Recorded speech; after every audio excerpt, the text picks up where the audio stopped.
So welcome back to the shop. This is probably going to be the first official video after losing Bobby. And we're going to do something special today. We got a new Jeep in the shop here and we're going to work on it a little bit. Just kidding, that's my granddaughter's. And we have actually modified it a little bit. Now it uses Milwaukee batteries instead of the original battery. And she seems to have a blast with it. But no, we're not messing with it. I'll show you what's going on here. I have Junior's 4-liter here that Logan was kind enough to pull out of the Jeep for me. As you can see, I've started to tear it down to see what's going on with it. And overall, it doesn't look hateful. Get this off.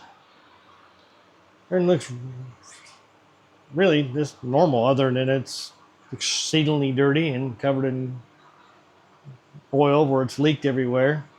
All the plugs look good, had good burn across all of them, so it looks like it was getting the injectors were working good. Do notice that the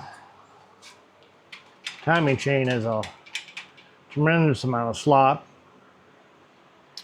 and other than that, it's looked pretty good. But my plan is I'm going to pull pan, intake, exhaust, water pump, pull the head off of it, and just give this thing a good look-see. We'll see what kind of condition it's in. We'll check the bearings, clearances, make sure they're still in spec. If not, throw some, polish it up a little bit, throw some fresh bearings at it if it needs. It really shouldn't be in a straight 6. It had its oil changed regularly, even though it leaked a lot. But straight 6s in general, by design, are a very stable design. The crank is supported typically by 5 main bearings, so it doesn't flex. And the flex is what tends to eat up bearings. So we'll see what it looks like, and we'll go from there. Definitely looks like you could use a timing set. Looks like it's fairly stretched out. Let's see what else we're going to be doing here. Yeah, I do have, Bobby had bought a brand new reconditioned, well, I can't say brand new, but a reconditioned head that happens to be the same casting that is on this motor. And I'll probably put that on for him. And we'll go through this and freshen it up. And it'll end up in one of 2 places. It may end up back in his Jeep. We're not sure yet.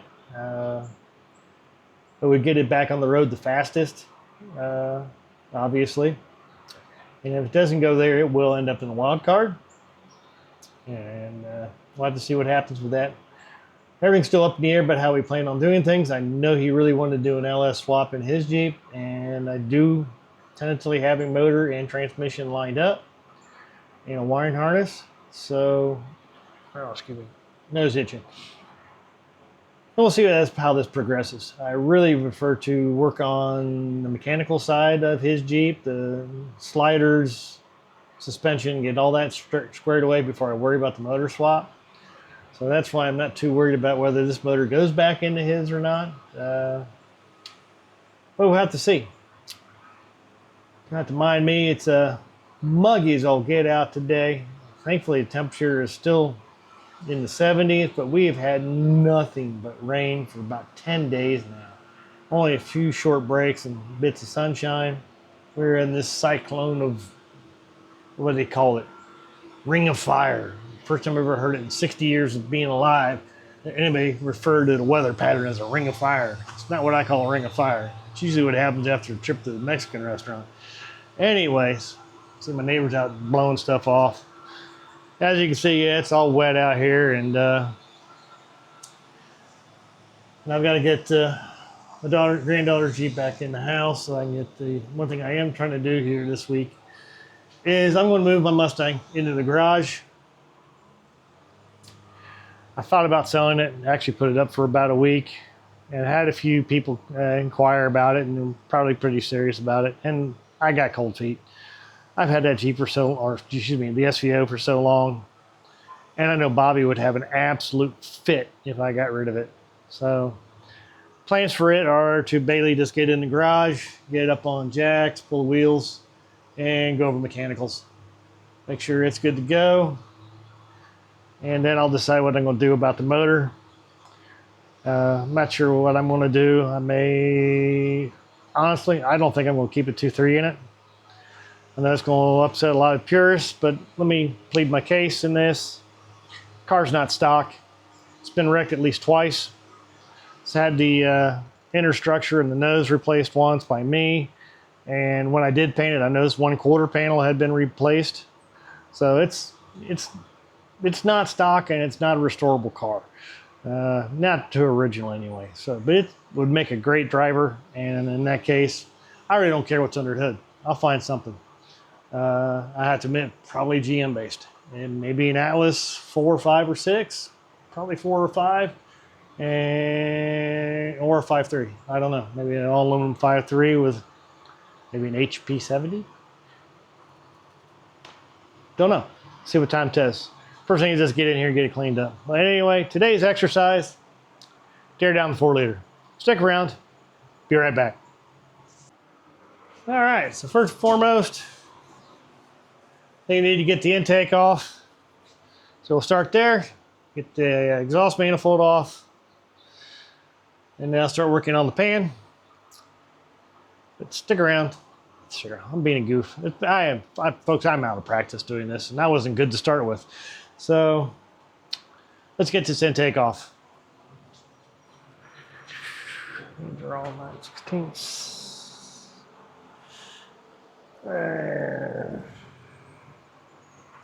13. Stick with what works.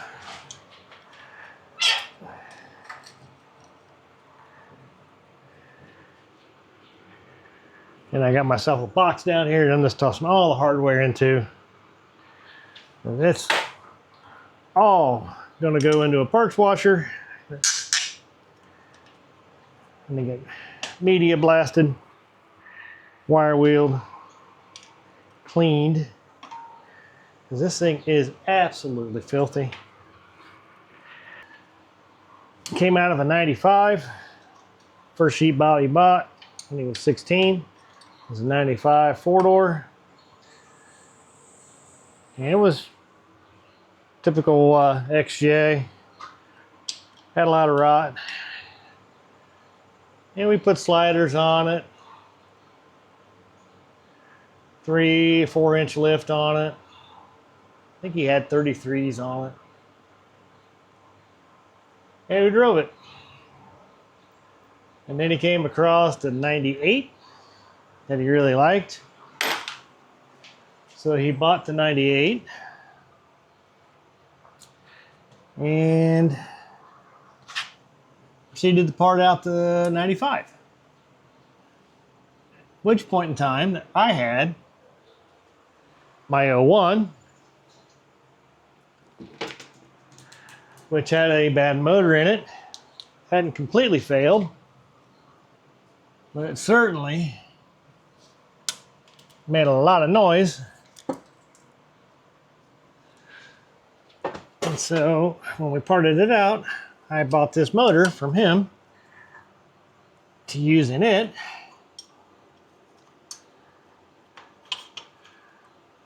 So I tore it down, give it a good look-see, as I always do. And took the head off, checked it out, and both of us were quite surprised to find out this motor had been bored 30 over and had Speed Pro pistons in it. At which point he wasn't real happy with me.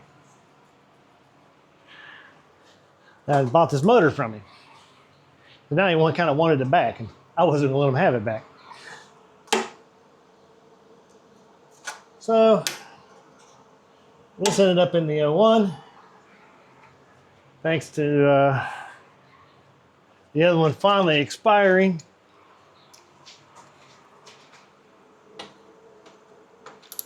And that's where it's been ever since. And then I drove it as my daily for a good number of years, till such time that Bobby got it.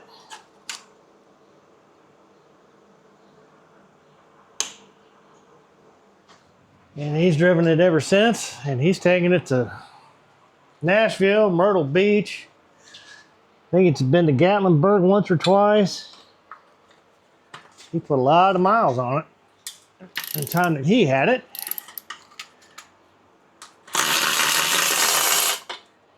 And certainly put pretty good hurting on it. I love my boy. He wasn't afraid to give these things a hard time. All right, these are all out here. I know I'm missing one down the bottom. It gotta be. It's gotta be over here. I'm just not seeing it. Started making noise, and we took it down the Logan shop. We found that the flex plate was cracked. I've got a replacement flex plate. Thanks to Dave. Thanks, buddy. Appreciate the donation.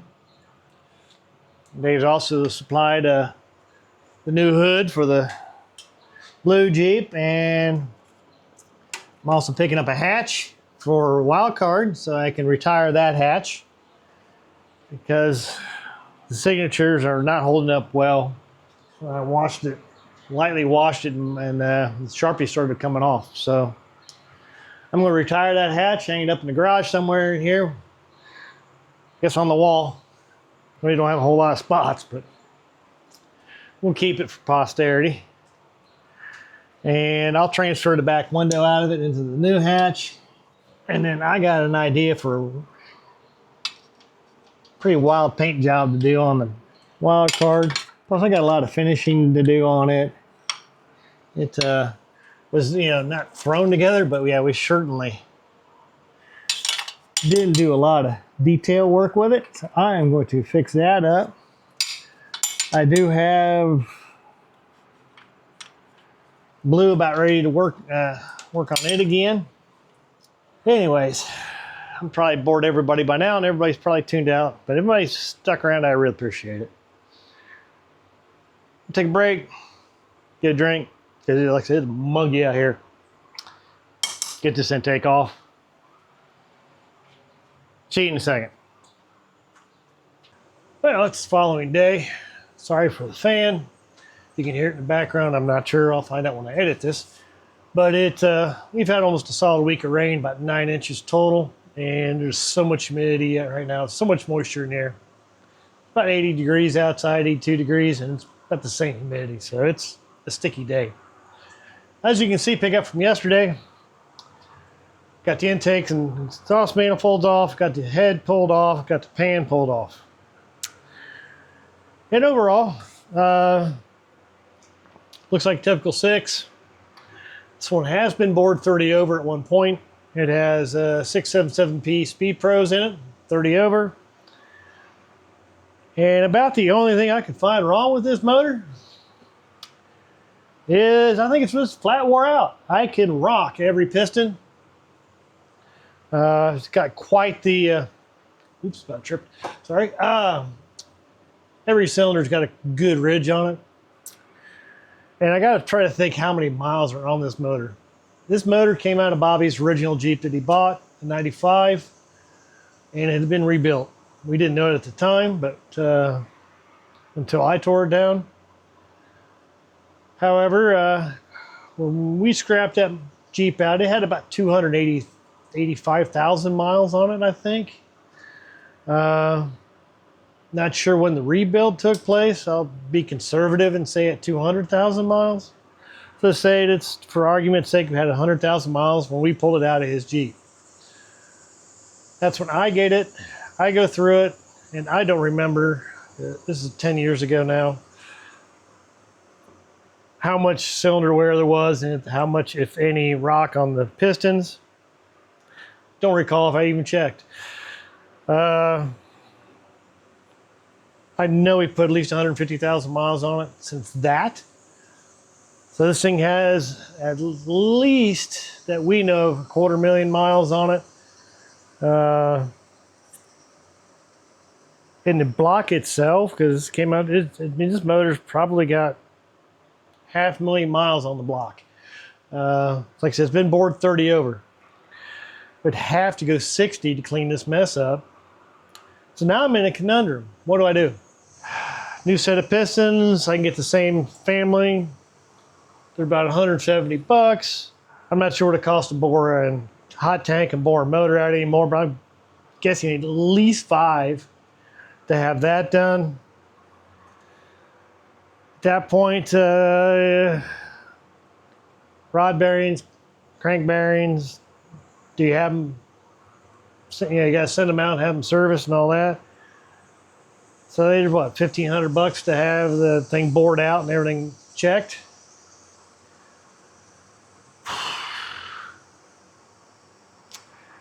Then stick a stock head back on it and everything else. I just don't know. Motor in Wildcard's got about 238,000 miles on it. I'm assuming it's probably in similar shape as far as the rock. I don't know. I've never had the head off of it.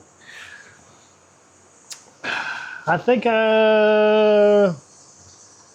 for now, I was going to make this a series, go through this and clean it up and everything else. And now finding all this wear, I think what I'm just going to do is I'm just going to clean this block down, get all the grease off of it, repaint it, put the pan back on it, bag it up, and put all the parts in storage. It needs a rebuild at a minimum. At best, you'd stroke it.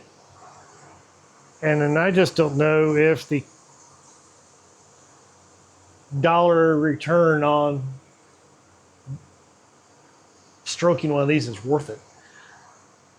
That's stroker kit's 14, getting it boring, it'd be 2,500 bucks in a minute. Going that route. We'll figure something else with Wildcard. That 4-liter goes. We'll worry about it then. For now, we're just going to leave it in there. Put this one in storage. And we'll figure that one out later. Anyways, so I do plan to get the Mustang in here shortly. Get the motor pulled out of it. And I'm just going to tear that motor down and sell it piecemeal. And then I'll figure out a new driver line for it. It won't go back for the 2.3. I know it anger a lot of people. It is what it is. Again, I'm into cost per dollar, so it'll probably end up with probably an LS swap. Anyways, that was a garage. We'll end it here. We'll figure out what to do next. Thanks for watching. See you next time. Like, subscribe, comment below. See you later.